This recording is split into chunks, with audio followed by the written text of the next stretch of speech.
اور یہ تو قرآن کہہ رہا ہے، وہ اللہ کا رسول جو ساری امت کے لیے روتا روتا روتا دنیا سے اٹھ گیا، اور ایسا رویا کہ کوئی نبی نہ رویا، ایسا تڑپا کہ کوئی نبی نہ تڑپا، کہ اللہ کو ہزاروں دفعہ تسلیاں دینے کے لیے جبریل بھیجنا پڑا، قرآن بھیجنا پڑا کہ آپ اتنا غم کیوں کرتے ہیں، آپ اتنا کیوں روتے ہیں۔ ایک دفعہ میں نے وہ آیات جمع کی تھی جن میں اللہ تعالیٰ نے اپنے نبی کو تسلی دی ہے، وہ اتنی بن گئی کہ ان کو لکھنا مشکل ہو گیا میرے لیے۔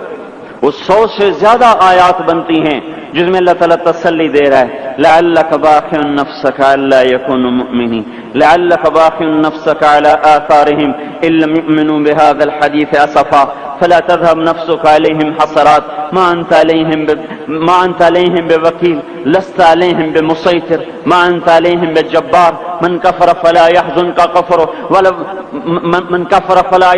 كفره ولقد نعلم انك يضيق صدرك بما يقولون۔ اس قسم کی آیات جن میں اللہ کہہ رہا ہے میرے حبیب اتنا غم نہ کر، اتنا غم نہ کر، اس قدر غمگین اپنی امت کے لیے۔ اس کے باوجود آپ کا گلہ قرآن ہی میں سن لو، جب ایسے نافرمان جو کبیرہ گناہ کرتے کرتے مر گئے، اس بددیانتی میں، شرابوں کے پینے میں، نماز کے چھوڑنے میں، کبیرہ گناہوں میں غرق ہو کے مر گئے، تو یہی اللہ کا رسول جو ہمارے لیے رویا بھی اور تڑپا بھی، یہ نا فلا تذهب نفسک علیہم حسرات، یہ آیت اس مضمون میں ایسی زبردست آیت ہے کہ اس کو اردو زبان میں منتقل نہیں کیا جا سکتا، کہ جو اللہ تعالیٰ نے آپ کے اندر کے سینے کا غم، حسرات اور فلا تذهب نفسک علیہم حسرات، ان الفاظ میں جو اللہ نے اپنے محبوب کے سینے کا غم بیان کیا ہے، اللہ کی قسم کوئی زبان اس کا ترجمہ نہیں کر۔ قیامت کے دن جب دیکھے گا ہماری نافرمانیاں تو کہے گا یا رب ان قوم اتخذوا هذا القرآن مہجورا، اے میرے مولا یہی ہے میری وہ امت جس نے میرے قرآن کو چھوڑ دیا، میرے قرآن نے پکارا مسجد میں آؤ، انہوں نے مسجدوں کی راہیں چھوڑ دیں۔ مجھے بتاؤ یہ اتنا مجمع کہاں سے آ گیا ہے؟ یہ اس میں سے 1/3 باہر سے آیا ہوگا، یہ 2/3 تو سارا گلستان کالونی کا ہے۔ ان کے قدم باقی 5 نمازوں میں کیوں نہیں اٹھتے؟ یہ کہاں چلے جاتے ہیں؟ کیا یہ اللہ کی دھرتی پہ 8 دن نہیں رہتے؟ کیا یہ صرف 8ویں دن اللہ کا رزق کھاتے ہیں؟ کیا یہ صرف 8ویں دن اللہ کا پانی پیتے ہیں؟ کیا یہ صرف 8ویں دن اللہ کی ہوا کے تنو تن اپنے پھیپھڑوں میں لے جاتے ہیں؟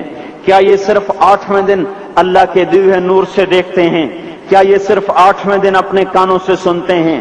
کیا یہ صرف 8ویں دن اپنے جسم کی نعمتوں سے فائدہ اٹھاتے ہیں؟ کیا یہ صرف 8ویں دن سورج کی روشنی سے نفع اٹھاتے ہیں؟ کیا یہ صرف 8ویں دن تاروں کی جھلملاہٹ سے نفع اٹھاتے ہیں؟ کیا یہ صرف 8ویں دن اپنے بیوی بچوں کے ساتھ بیٹھتے ہیں؟ اس پتھر دل کو کیا ہوا؟ کیوں نہیں اس کے دروازے پہ دستک پہنچتی؟ یہ کیوں ویران ہو گئے؟ ایسے تو پتھر بھی سخت نہیں۔ عطا اللہ شاہ بخاری کہا کرتے تھے اے ہندوستان والو، تمہیں اتنا قرآن سنایا کہ میں سر کو سناتا تو صبا بن جاتی، میں پتھروں کو سناتا تو موم ہو جاتے، میں دریاؤں کو سناتا تو طوفان تھم جاتے، اور میں موجوں کو سناتا تو ان کی طغیانی رک جاتی۔ پتہ نہیں تم کس مخلوق، کس چیز سے بنے ہو، کس خمیر سے بنے ہو، تمہارے سینوں میں دل نہیں ہے، پتھر ہیں، اور پتھر سے بھی زیادہ کوئی سخت ہے، اشد قسوة من الحجارہ، پتھر بھی اللہ کی ہیبت سے لرزتا ہے اور کانپتا ہے، پر تم کون سے انسان ہو، کیسے سینوں میں دل لیے پھرتے ہو کہ 5 دفعہ اتنا بڑا بادشاہ تمہیں پکارے حی علی الصلاۃ، حی علی الصلاۃ۔ ایک تھانے دار پکارے گلستان کالونی کا کہ تمہارا سمن ہے آ جاؤ، تو سر پہ پاؤں رکھ کے بھاگے، ڈی سی پکارے تو کام چھوڑ کے بھاگے، اور تمہارا زمین آسمان کا بادشاہ تمہیں دن میں 5 دفعہ پکارے اور کانوں پہ جوں نہ رینگے، اور 8ویں دن مسجد کو آ رہے ہوں۔ کیا 8ویں دن کھانا کھایا ہے؟ کیا آج ہی پانی پیا ہے؟ کیا آج ہی چائے پی ہے؟ یہ ایسی جفا اپنے آپ سے کرتے، شیطان سے کرتے، ملک و مال سے کرتے، اپنی دکانوں سے کرتے، یہ بے وفائی اللہ سے کیوں کی ہوئی ہے؟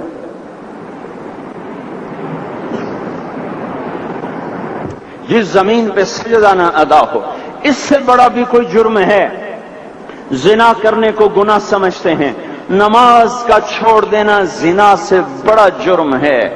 رشوت کھانے کو گناہ سمجھتے ہیں، نماز کا چھوڑ دینا رشوت کھانے سے بڑا جرم ہے۔ قتل کرنا بڑا گناہ سمجھتے ہیں، نماز کا چھوڑ دینا قتل سے بڑا جرم ہے۔ سجدے ہی کا تو انکار کیا تھا شیطان نے کوئی زنا کیا تھا، کوئی قتل کیا تھا، کوئی شراب پی تھی، کوئی جوا کھیلا تھا، کیا کیا تھا؟ کوئی شرک کیا تھا۔ شیطان سجدے کا انکاری ہوا، ایک سجدے کا انکار کر کے وہ ہمیشہ کے لیے مردود ہو گیا۔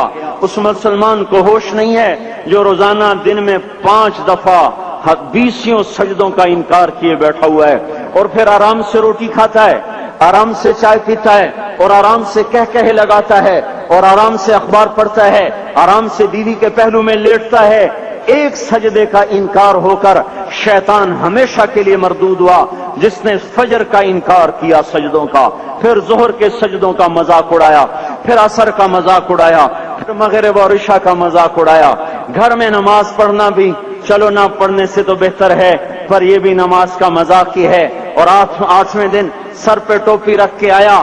8 دن جس نے اتنے سجدوں کا انکار کیا، وہ اس بات سے نہیں ڈرتا کہ کہیں اللہ اسے مردود نہ کر دے، تو کیا ہوگا اس دن جب جن بچوں کی خاطر یا جس نفس کی خاطر اللہ کے بغاوت کی کہ اٹھا نہیں جاتا، آیا نہیں جاتا، گرمی بڑی ہے، سردی بڑی ہے، اندھیرا بہت ہے، کیا قبر کے اندھیرے یاد نہیں ہیں؟ کیا قبر کی گرمی یاد نہیں ہے؟ کیا جہنم کی آگ بھول گئے؟ کیا جہنم کے عذاب بھول گئے؟ کیا جنت کی نعمتیں بھول گئے؟ وہ اللہ کا کلام بھول گئے؟ وہ اللہ کا دیدار بھول گئے؟ وہ اللہ سے ملاقات بھول گئے؟ وہ محبوب خدا کی محفل بھول گئے؟ یہ کیسا اسلام ہے؟ یہ کیسے پتھر دل ہیں جو کمانے میں تو ایسے مست ہوئے کہ ہوش نہیں، اور جب اللہ بلائے تو ایسے غافل ہو جائیں، نہ بوڑھے پر جوں رہیں گے، نہ جوان کو ہوش آئے، نہ کسی عورت کو ہوش آئے، نہ کسی مرد کو ہوش آئے، نہ بازار بند ہوں۔ ارے میرے بھائیو، حکومت سے پیسہ بچانے کے لیے ہڑتالیں کی، 20 دن بازار نہ کھولے، نماز کے لیے اگر دکانیں بند کرتے تو آج اللہ تعالیٰ آپ کو ہر ظالم سے باہر نکال دیتا۔ کوئی ظالم نہ آپ کے مال پہ ہاتھ ڈالتا، نہ آپ کی عزت و آبرو پہ ہاتھ ڈالتا۔ دن دہاڑے ڈاکے پڑے، کیوں پڑے؟ کہ ہم باغی ہو گئے، ہم نے اللہ سے بغاوت کر دی۔ کیا جمعے کے دن صرف اللہ بلاتا ہے؟ یہ جمعے میں اتنے کیوں آتے ہیں اور باقی دنوں میں کیوں نہیں آتے؟ یہ کیسی وفا ہے؟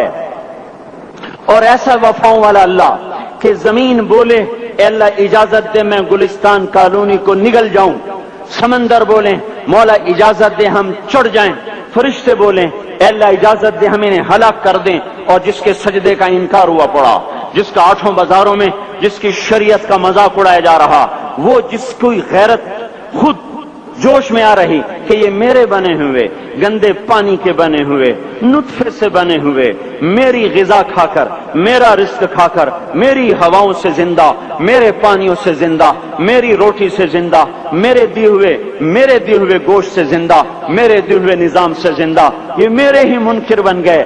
1500 روپے کا ملازم آپ کو چائے کی پیالی نہ دے تو آپ کہتے چل چھٹی کر، ہم کوئی اور رکھیں گے۔ اور جس نے اتنا بڑا وجود بخشا، آنکھوں میں چراغ جلائے، کانوں میں فون لگائے، دماغ میں برق کی روئیں دوڑائیں، دل کو دھڑکایا، سارے بدن کے تک خون پہنچانے کا نظام چلایا، پھیپھڑوں کی فیکٹریاں چلائیں، رگوں میں خون پہنچایا، ہڈیوں کو غذا پہنچائی، اور آنکھوں کو غذا پہنچائی، بالوں کو غذا پہنچائی، زبان کو بولنے کی طاقت دی، دانتوں کو کاٹنے کی طاقت دی، دو وہاں نالیاں لگائیں، سانس کی الگ کر دی اور معدے کی الگ کر دی، اور وہاں پردہ لگایا، جو غذا منہ میں جائے تو معدہ کھل جائے اور پھیپھڑے کی طرف جانے والی نالی رک جائے۔ جو اللہ اتنی حفاظت کرے کہ آپ کا لقمہ آپ کے معدے میں جائے، وہ 2 ہی تو یوں ساتھ ہیں بالکل یوں ایک ساتھ، اور وہ اللہ اتنی طاقت والا کہ سانس کی نالی بند کرے اور معدے کی نالی کا منہ کھولے اور غذا کو منہ میں سے گزار کر وہ معدے میں پہنچائے، پھر ایک زبردست طاقتور نظام چلائے، اس کو توڑ کے آنتوں میں پہنچائے، پھر کروڑوں قسم کی فیکٹریوں کو حرکت دے اور اس میں سے خون کو کھینچے، غذاؤں کو کھینچے، پھیپھڑے کو غذا خون کو غذا، خون خود غذا لے کے چل رہا، آنتوں کو غذا، دماغ کو غذا، ہڈیوں کو غذا، ناخن کو غذا۔ ایک ناخن کھینچ لے تو ہم کیا کریں؟ کیا میرے مولا کا نظام ہے؟ یہ ہمارا قبرستان ہے، مردہ سیل باہر نکل رہے اور ناخن کی شکل میں باہر آ رہے، پھر آگے جا کے اور سخت ہو رہے، تھوڑا سا ناخن زیادہ کٹ گیا، سارا دن سی سی کرتا ہے، سارا دن ہائے ہائے کرتا ہے۔ یہی ناخن میرا رب کھینچ لے تو ہم تو ایک ناخن کا شکر ادا نہیں کر سکتے۔ یہ جوڑ بنا دیے، سیدھا کر دے تو ہم اسی کا شکر ادا نہیں کر سکتے۔ میرے بھائیوں، یہ سب کچھ کر کے پھر ہم اللہ کے باغی ہو جائیں، ہے کوئی عقل میں آنے والی بات؟ ہے کوئی سوچ بچار کی بات کہ 1500 صرف دیے اور اس نے چائے کی پیالی نہ دی تو نکال دیا، اس نے گاہک کو ڈیل نہیں کیا تو نکال دیا، اور یہ وجود کہاں سے خرید کے لائے؟ یہ زمین کس نے بچھا کے دی؟ والارض وضعها للانام، اے میرے بندو میں نے ہی تو تمہیں بنا کے دی۔ فاکہۃ، دیکھو میں نے تمہارے لیے پھل نکالا، والحب ذو العصف والریحان، میں نے ہی تمہارے لیے غلہ بھی بنایا اور بھوسا بھی بنایا۔ فبأي آلاء ربكما تكذبان، میری کیوں نعمتوں کو جھٹلاتے ہو؟ کیوں میرے باغی بنتے ہو؟ کس کس کا انکار کرتے ہو؟ دیکھتے نہیں ہو رب المشرق والمغرب، رب المشرقین والمغربین، میں تمہارے مشرق کا بھی رب ہوں، مغرب کا بھی رب ہوں، شمال کا بھی رب ہوں، جنوب کا بھی رب ہوں۔ فبأي آلاء ربكما تكذبان، پھر بھی تم میرے باغی ہو گئے، پھر بھی مجھے میری نعمتوں کو جھٹلاتے ہو۔ خلق الانسان من صلصال کالفخار وخلق الجان من مارج من نار، تمہیں مٹی سے بنایا، جن کو آگ سے بنایا۔ میری فبأي آلاء ربكما تكذبان، کیوں مجھے جھٹلاتے ہو؟ کیوں میری نعمتوں کا تم انکار کرتے ہو؟ تمہیں پتہ نہیں ہے کہ میں نے دو پانی چلائے، ایک کڑوا ایک میٹھا، بینہما برزخ، ان میں پردہ لگایا، لا یبغیان، تاکہ کڑوا پانی میٹھے میں نہ چلا جائے۔ اگر میں پردہ ہٹا لوں تو کڑوا میٹھے میں چلا جائے تو پھر نہ کوئی تمہیں حکومت کا پانی میٹھا ملے، نہ زمین کا پانی میٹھا ملے۔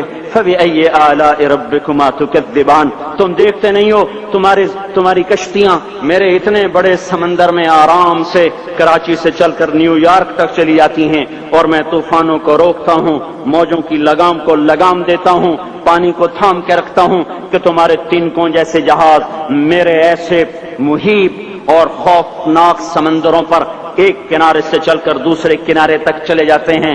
فبأي آلاء ربكما تكذبان، تمہیں پتہ نہیں ہے تم سب مر جاؤ گے اور تمہارا رب ہمیشہ باقی رہے گا۔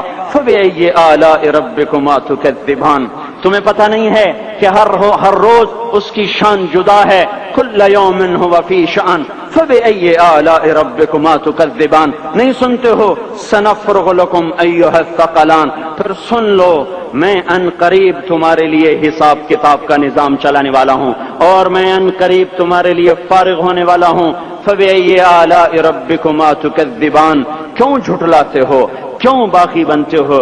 اے انسان ہوش میں آ، اے جنات ہوش میں آ، تمہیں اپنے رب کے نظام کا پتہ نہیں ہے کہ اس نے جہنم کو بنایا ہوا ہے، اور وہ دن تمہیں یاد نہیں ہے کہ آسمان وردتن کالدہان، اور یرسل علیکما شواظ من نار ونحاس فلا تنتصران، تم میں آگ کی مار، تمہیں پانیوں کی مار، تمہیں جہنم کی مار کوئی بچا سکتا ہے؟ فبأي آلاء ربكما تكذبان، تمہیں پتہ نہیں ہے کہ اس دن مجرمین پہچانے جائیں گے، ان کے چہرے کالے ہوں گے، آنکھیں کیری ہوں گی، ہاتھ بندھے ہوں گے، پاؤں جکڑے ہوں گے، گردن میں توق ہوں گے۔ فبأي آلاء ربكما تكذبان، تمہیں پتہ نہیں میری دوزخ بھڑک رہی ہے اور لپک رہی ہے اور جھپٹ رہی ہے اور پکار رہی ہے، هل من مزید، هل من مزید، اے اللہ اور لے آ، یا اللہ اور لے آ۔